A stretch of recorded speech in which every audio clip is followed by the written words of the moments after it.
Good morning. Good morning. Welcome to the Treasure Coast Unitarian Universalist Congregation in Stuart, Florida. A little louder. Oh, we have a new mic. Oh, cool. Ooh, new mic. New mic. Great, we have a goose then. Okay, so I'm going to bring this a little closer. Yeah. How's this? Oh, so we have to be right in it. Okay. Good morning. Welcome to the Treasure Coast Unitarian Universalist Congregation, in case you didn't know where you were, in Stuart, Florida. Today is October 13th, is that right? No, it's the 20th. I'm Ken Teixeira. Yes, I am Ken Teixeira, who will be giving the sermon today, but I want to introduce you to Jim Rose, one of our newest members. He will be our worship associate today, and he's doing it for the first time. Please take it away, Jim. Thank you. Good morning again. Nice to see everybody in their underwear. We're a welcoming congregation. We welcome people of all genders, identities, ethnicities, and backgrounds. Our Sunday services are broadcast on YouTube, so if you find yourself out of town or unable to attend, you can take advantage of YouTube link by going to the website and following the link. You can be put on our email list there, and for any more information you'd like, go to the website, tcuuc.org. So now please take a moment to silence your cell phones, or as we politely like to say is, put them in compassion mode, please. We'd like to now welcome any visitors that might be here. If you're comfortable, please step up to the microphone, even if maybe you haven't been here in a while. Let us know who you are. Thank you. Yes, step up here if you don't mind. Okay.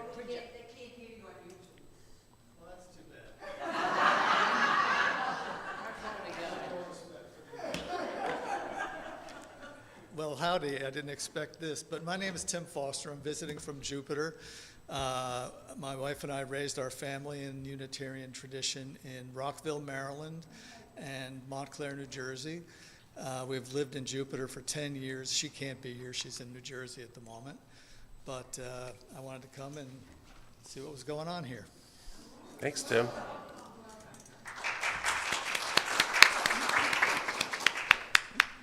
And similar situation. My name's Holly Alexander. I belong to the Nature Coast UU up in Citrus Springs, Florida, and I'm down here just for the weekend visiting my brother.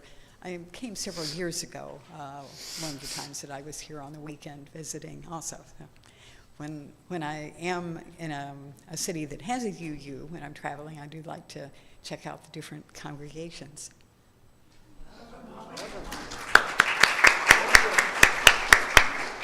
Hi, I'm Bruce Morgan. I live here in Stuart, and I've been here. I came here for a couple of times, maybe I don't know, four years ago, and I've been playing around with Unitarianism for 40 years. I belong to another tradition, but the tradition I belong to isn't having enough social outreach, and there's not too many like-minded people, so what do you do? Thank you. Thank you. Thank you, Bruce. Was it Bruce? Yes. Thank you. Well, thanks, Tim, Holly, and Bruce, and we'll catch up with you guys later at coffee, hopefully. And now for our announcements. First and foremost, for all that they've done for the service today, Jackie Robbins and her beautiful cello, her beautiful music, thank you. Jackie Buckley, Janet Grout are our greeters today from the lobby, and our media tech, of course, Karina, back there taking care of finally having this, thank you.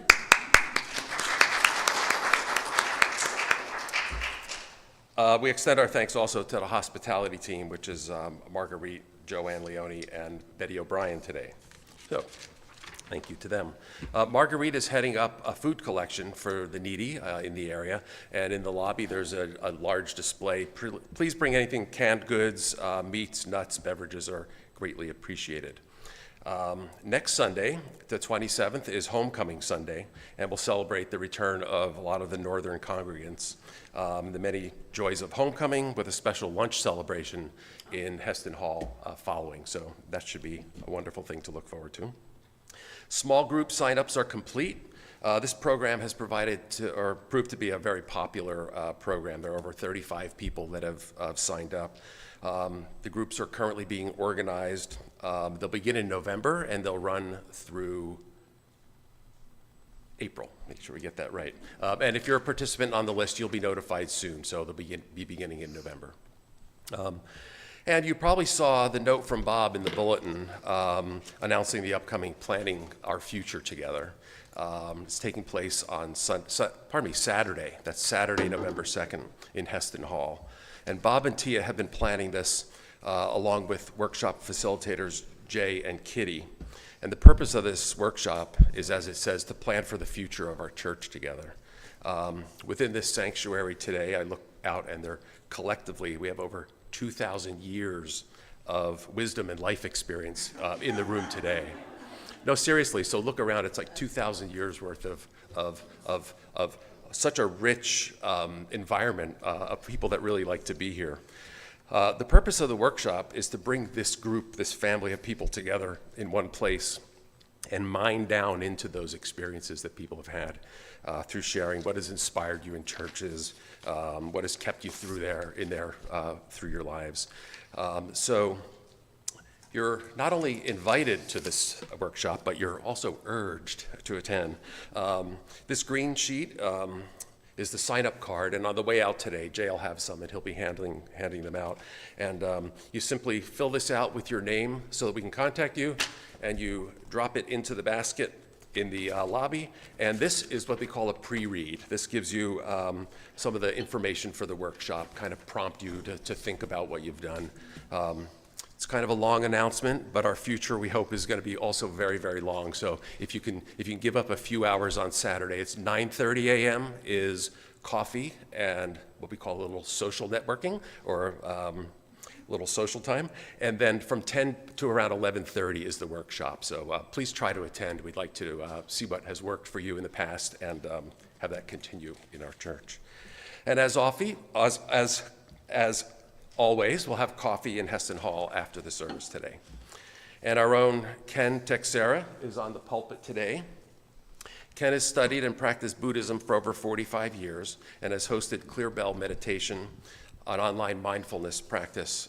If you'd like to join Clear Bell, you can see the link in our newsletter and do some online meditating.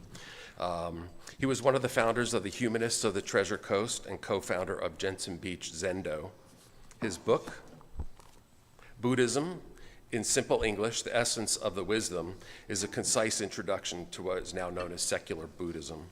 He speaks and works with study groups of the Templeton Foundation, applying evolutionary science to reducing intergroup conflict worldwide.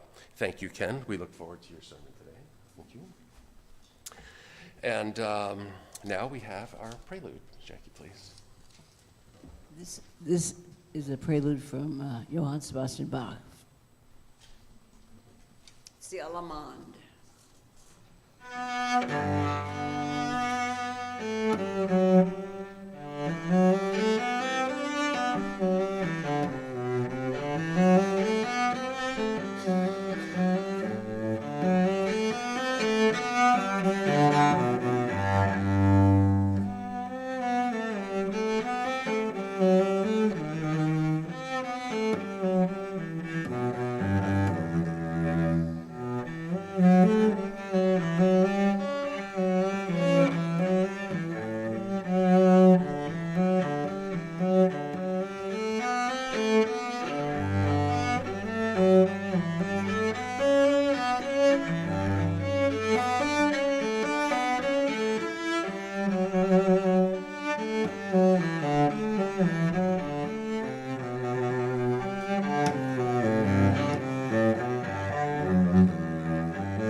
Thank you, Jackie. Now our chalice lighting. Okay.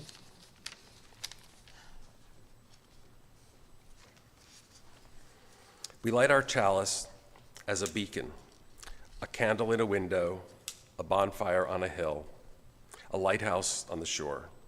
This flame reminds us of the community that holds us when we go out into the world on our own, and then welcomes us back when we come home from wherever our journey has taken us. And now our opening words. Today's words come shared courtesy of Reverend Dana Edwards of the Unitarian Universalist Church from Annapolis, Maryland. Holy One of many names and beyond naming, we know that the fight against tyranny, oppression, fascism, hate, and division is not a new fight, but a struggle that goes back to the very beginning of our country. There are those who would use these institutions to keep poor and marginalized folk disempowered, silent, and struggling. And we know that when we live into our highest ideals, these same institutions can be tools to affirm the inherent worth and dignity of all people. With the grace and strength of divine love to carry us forward in the struggle, we who have been pushed to the margins won't be silent anymore. A spirit of life and love fortifies us with the wisdom and tenacity of our ancestors to continue to build new way forward toward the promise that's written into the founding documents of our nation. A nation where all of us are created as equal and are endowed with the inalienable right to life, liberty, and the pursuit of happiness.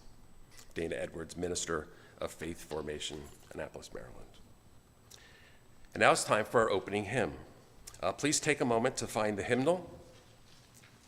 And it's hymn number 21, Beauty of the Earth. Oh. Okay. Okay. I was just going to get it. Made it up. Good. Oh, good. A nice round of applause for the projector, please. Thank you, Karina. And Ken will lead us in our song. I'm going to do a little intro so it gets pitched.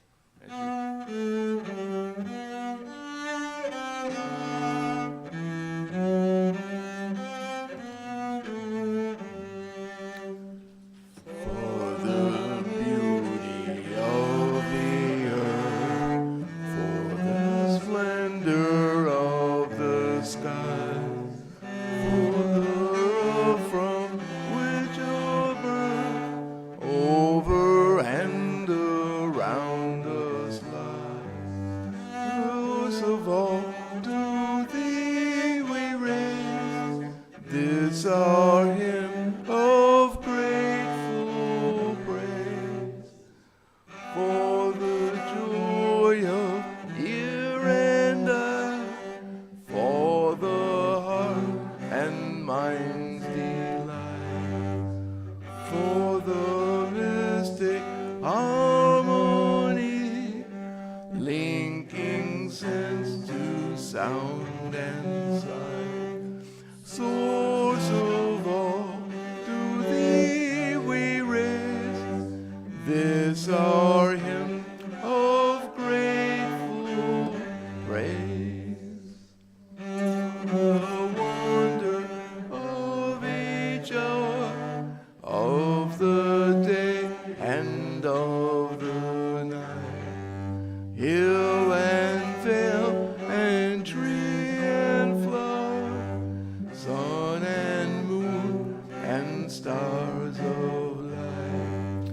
Source of all, to thee we raise this our hymn of grateful praise. For the joy of human kin, sister, brother, parent, child, for the kinship we all share, for all gentle thoughts and mild. Source of all, to thee we raise this our hymn of grateful praise.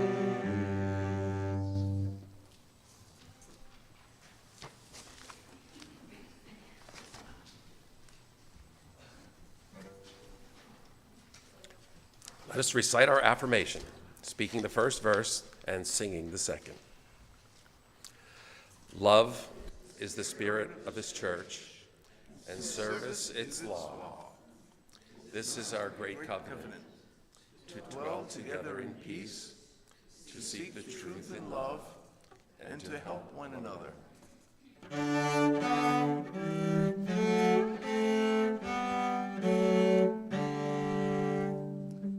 From all that dwell below the skies, let faith and hope and love arise. Let beauty, truth, and good be sung from every land, by every tongue.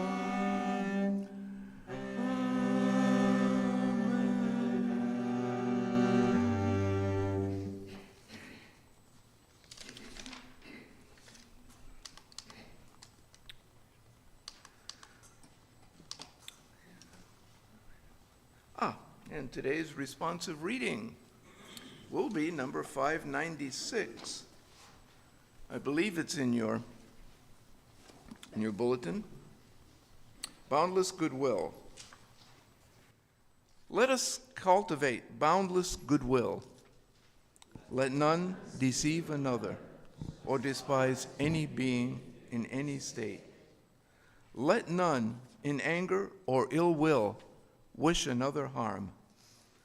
Even as a mother watches over her child, so with boundless mind should one cherish all living beings, radiating friendliness over the whole world, above, below, and all around, without limit.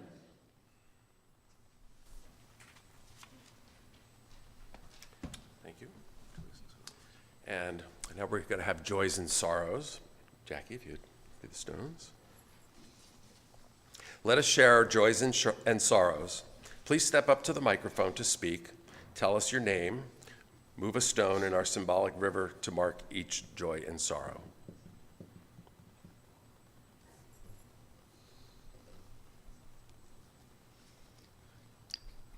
It is a joy that Jim jumped in to take the worship associate role today. Here's a real sorrow that after Milton putting up the storm shutters, I injured which apparently was a pre-existing condition of a degenerative spine, and I was in such great pain, and I was so glad when Reverend Bob and Jim just jumped in and said, don't worry about this particular week. I am getting better after walking with a plant stand as a walker. And I went to the doctor, and I'll start some physical therapy. But it's been a pain, shall I say a sorrow.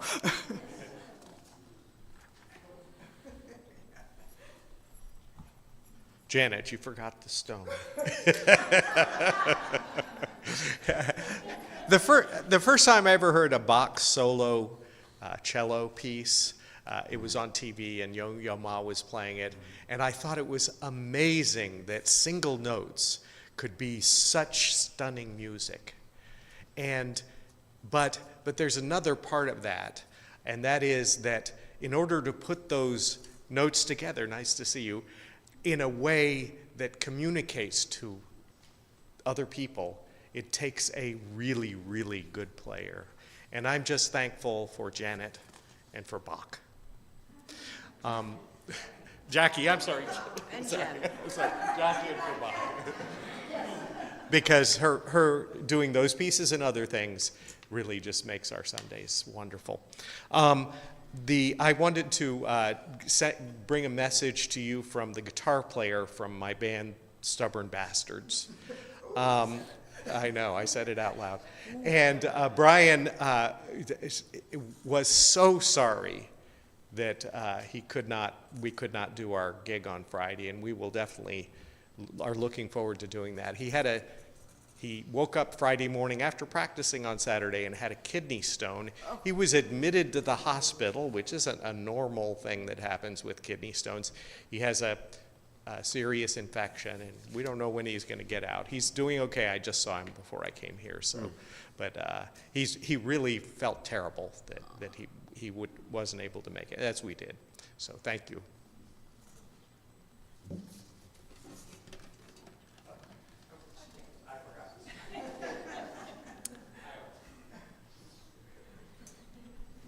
Hi, I'm Jackie, and I have the sorrow of losing more people that I know. I'm at that phase in my life where it just, but I know they're all in a better place. And the other sorrow is I will not be here next Sunday, and the joy about that is that I'm getting to play with a steel band,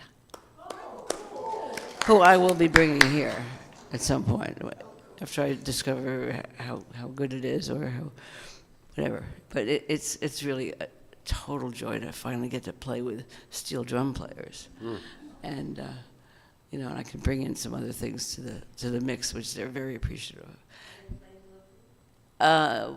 We're playing at the Kravis Center, but yes, they live locally.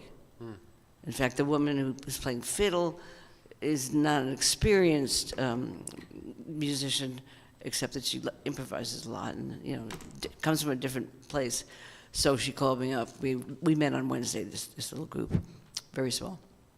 Jean Bay and his dad. His dad is Chaz, or Charles. Anyway, they're wonderful people, and they're local. And so I'm going to try to get some students for him. And she called and said, could you please meet with you on Saturday if you have some time? And wound up being like 4 hours, where I just tried to help her on different tunes that were like, people who played this don't always play Stravinsky. So it was great. And she said to me, I told her about the congregation. She said, I said, maybe you'd like to come and play sometime. So on the 3rd or the 10th, I think I'm going to bring her in and we'll do some stuff. And then I'm sure I'm going to get the steel drum guys in here. And that would be a real pleasure. Or maybe we'll do a little set out in the other room. Thank you. Thank you.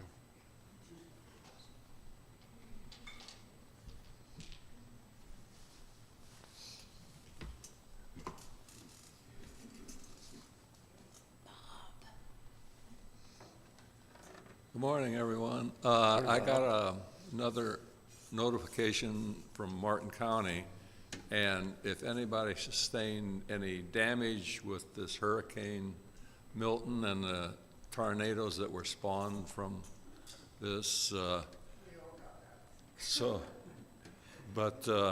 they're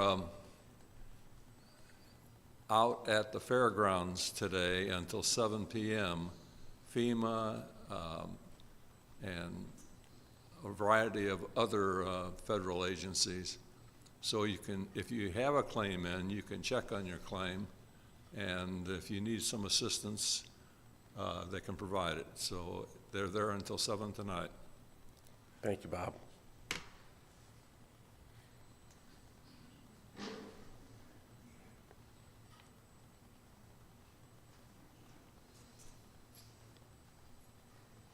Good morning. My name is Bruce Ruby. And thank you. It's a joy to be here. It's a joy to be here this morning.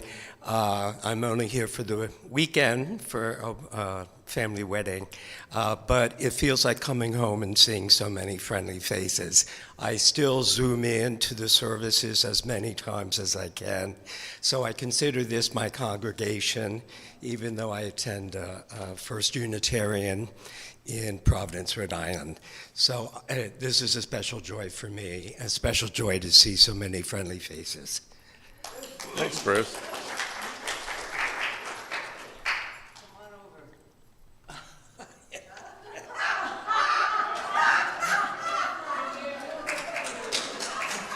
It's your only copy here. I have many copies at home. I know, you probably have it memorized, but I was going to pull out a big book. I think he's a piano player. I'd like to play on this part.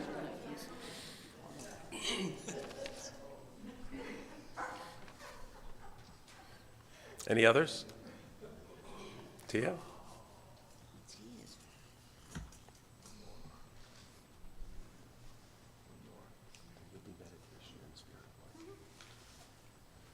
Welcome back. Thank you. Yeah. That's my joy, is being back. I'm Tia Breeding, and my sister Judith, who is sitting in the back there, and I went out last week to visit our sister in Albuquerque. And when we arrived, she was in atrial fibrillation and went to the hospital the next day and spent 2+ days there.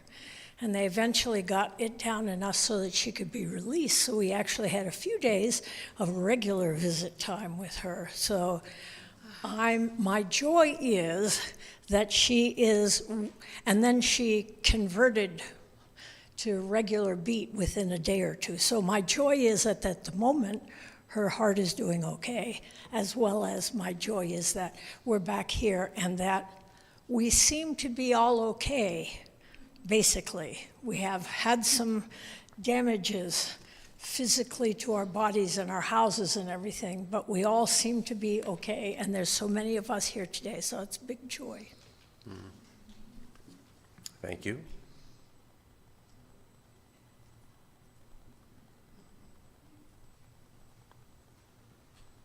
And for those whose joys and sorrows are too private to share, know that our hearts are with you in this moment of silence.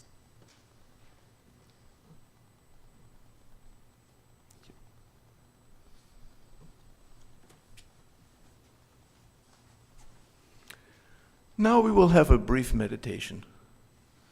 During this time, I suggest we stop. Stop and look. What's there in our consciousness? Is there something we want being thrown at us? Something we don't want?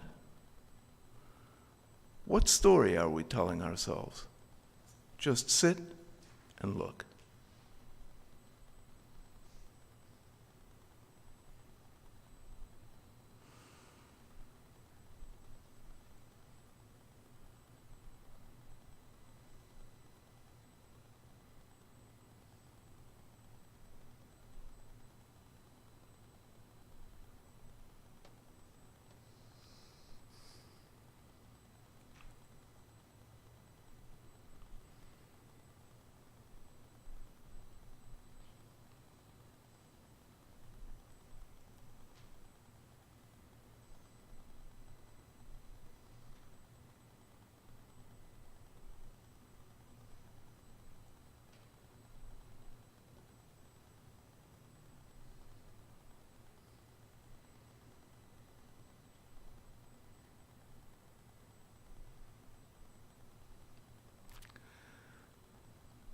And now we will sing our signature hymn, Spirit of Life.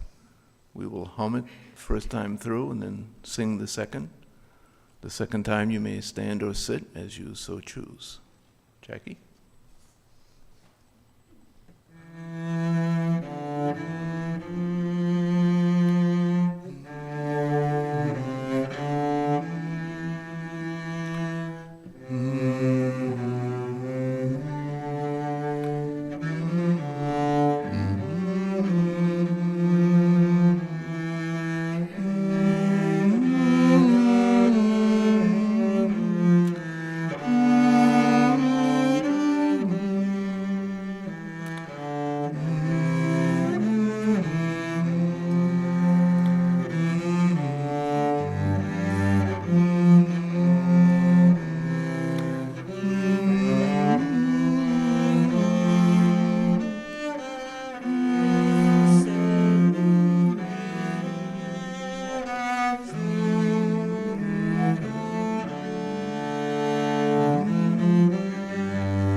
Spirit of life, come unto me.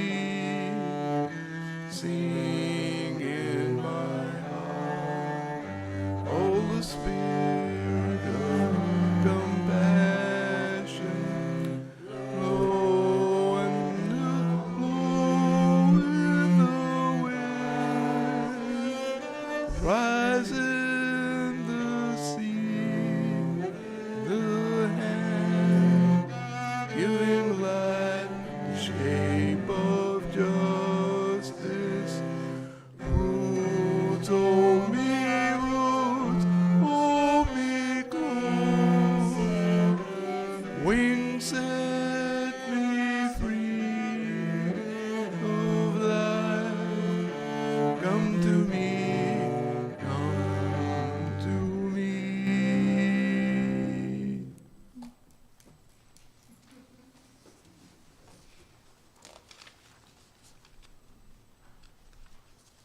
Now it's time for our offertory. John and Janet, our ushers today, come forward.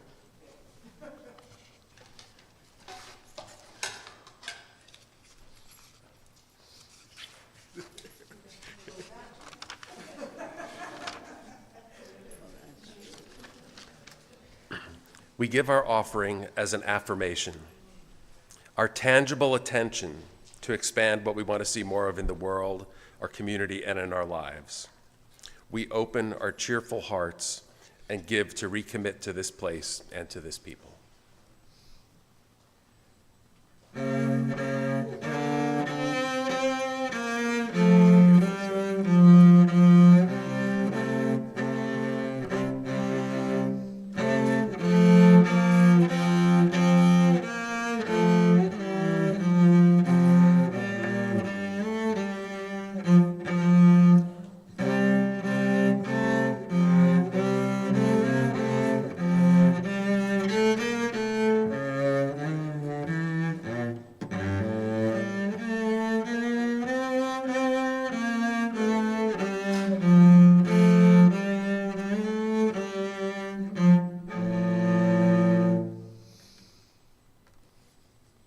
Thank you, Jackie.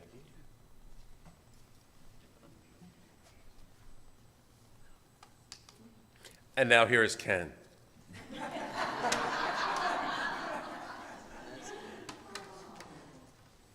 I'm sorry, could you repeat that, Jim? Good morning. When Bob said he needed a sermon for today, I asked myself, Self, what should I talk about? We could tell them about, I said to myself, we could tell them about the fundamentals of Buddha's practice, but then I replied, we've told them about this all before. And then I remembered the 10 years that I've been hosting my online meditation practice, Clear Bell Meditation, and the number of times I have said the same things over and over, because it's not complicated. The understanding of what goes on in your consciousness and how it keeps you prisoner is not rocket science. Science, yes, at least it's being investigated by a lot of neuropsychologists now, so it may eventually be science, but it's not rocket science. What is difficult is putting it to work, seeing what it's doing for you, and staying on that path. So in time, what I have done is to say the same things over and over, and it's all about the self. Just use different words. So here goes. Newsflash. The Buddha was not a religious leader. He was a seat-of-the-pants psychologist who, by examining his own consciousness, figured out how we make ourselves and others miserable on a regular basis. 2,000 years ago, there was no understanding of the difference between science and religion. It was all lumped under the moniker of wisdom, and that could take a variety of forms. And so his ideas got mixed up with a lot of supernatural ideas, some of which have been very helpful to people. I'm not deriding those mystical ideas, but they're not essential to understanding what the Buddha said. So in simple, naturalistic, 21st century language, here is what Buddha taught us about how we make ourselves and others miserable on a continuing basis, and how we can free ourselves from that cycle. Here's what he said. It's not all happening to you. Someone is not making you angry. Events are not depressing you. Another person is not causing you to resent them. Someone has not cheated you and made you feel abused. Someone may, in fact, have done a disservice towards you, defrauded you, but the feelings that subsequently plague you are all self-generated. You create most of the discomfort you experience in life. More precisely, it's a portion of your brain functioning that creates it. Buddha called that brain functioning the self. Let's stick with that. Your brain evolved to protect and replicate your genes. not to make you happy. Yourself looks out at everything, person, and situation in your world and decides whether or not it is relevant to you. And if so, is it good for you or bad for you? We call these dualistic judgments, and they come in a number of flavors. Yes, no, good, bad, love, hate, stay, leave, right, wrong, fair, unfair. Now, most of the time, you are in a situation that yourself has seen before, so it is dredging up old judgments from the past. However, your brain is good at making judgments off the cuff as necessary. Every emotion, every feeling you have has a dualistic judgment behind it.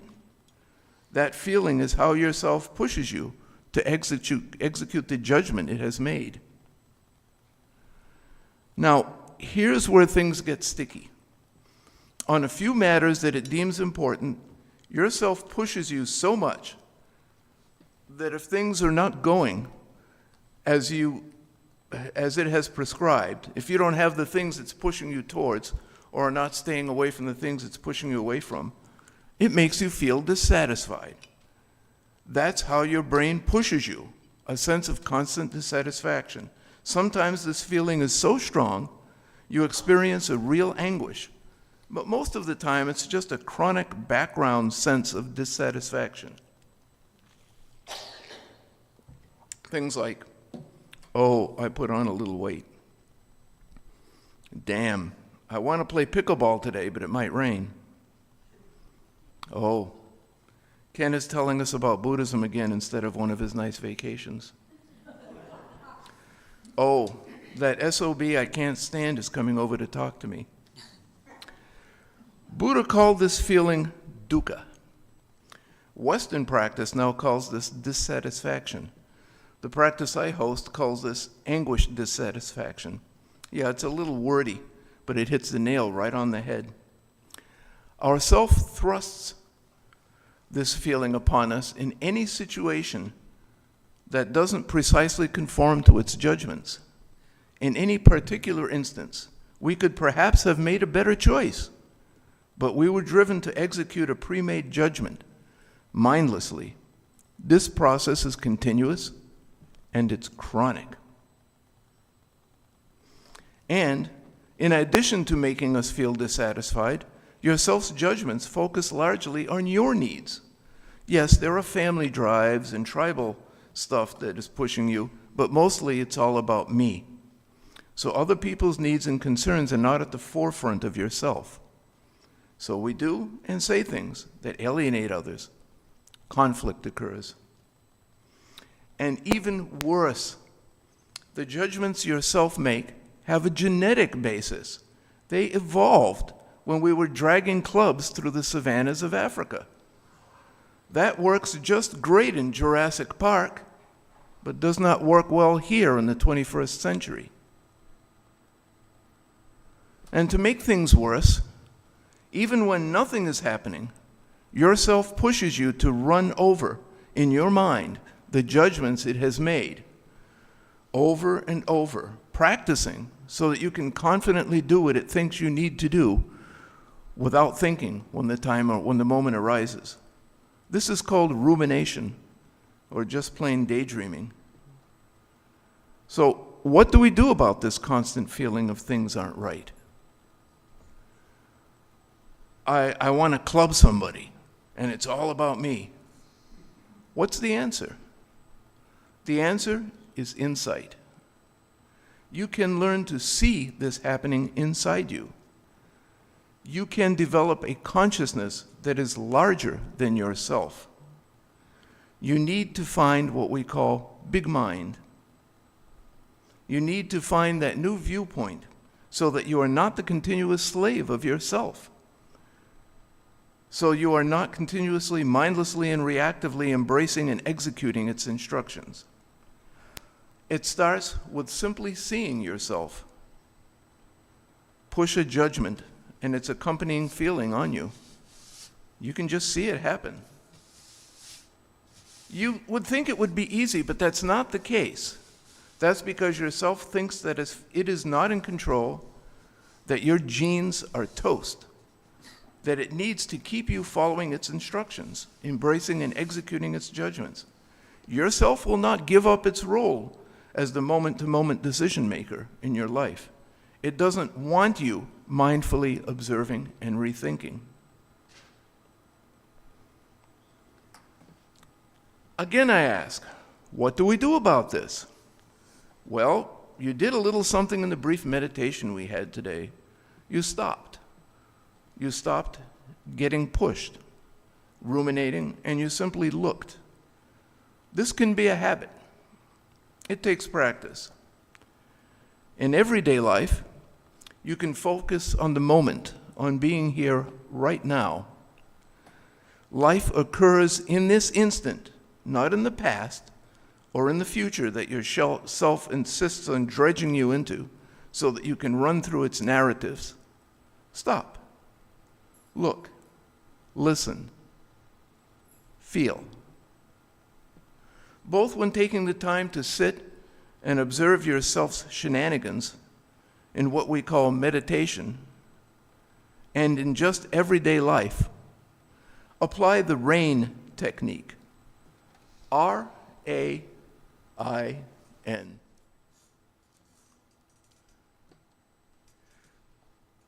R, recognize that you are experiencing a feeling because your self likes or dislikes something. Just recognize it, just seeing it. Buddha called it entering the stream, just being able to stand there and see a stream flowing past you of all these judgments. He had some wonderful metaphors. Allow it to be there. Doesn't matter how awful it seems. And there's some awful stuff down there that you keep pushing down. It's there for a reason. If you bury it, it will just pop up again, and you'll be playing whack-a-mole. Remember that old game, whack-a-mole? And then I inspect it. What is it? Where does it come from? When have you felt this way before? Most importantly, number 4, N, non-identify. Do not identify with it. That judgment you are seeing is not you. Your self created it, thinking it was good for you, but you are not obliged to buy into that judgment. Yourself can be wrong.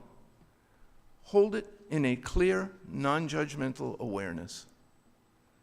After a while, life becomes a meditation. This is practiced continually, and then some magic occurs. When you are not spellbound by yourself, you see others. You see their needs. You realize that they have demanding selves just like you do. The dividing boundaries between you and all other living things weaken. Most everyone comes to mindfulness out of selfish desires. And when they truly arrive, they learn that we are all connected. It's not about me. Not all about me.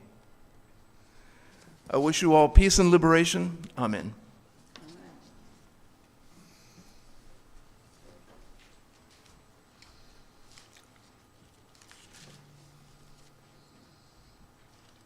Thank you, Ken. It's nice to have a practice that you can do and be prompted. Can you hear me? And be prompted by looking out the window and seeing the rain and following the steps in the time zone. And Ken's website, Clearbell Meditation, you could find more resources. So we now move into our final song. That's hymn number 168, One More Step, and we'll sing 4 verses of this.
Thank you. And if you'll join us afterward for coffee after our postlude. And Tim, Holly, and Bruce, our visitors for today, please join us in the hall across the way, and we look forward to maybe chatting with you a little bit. And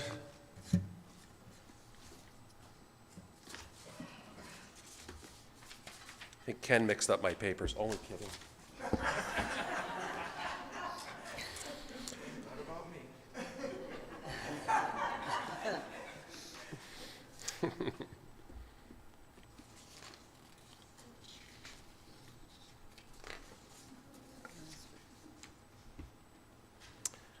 Okay. Coffee.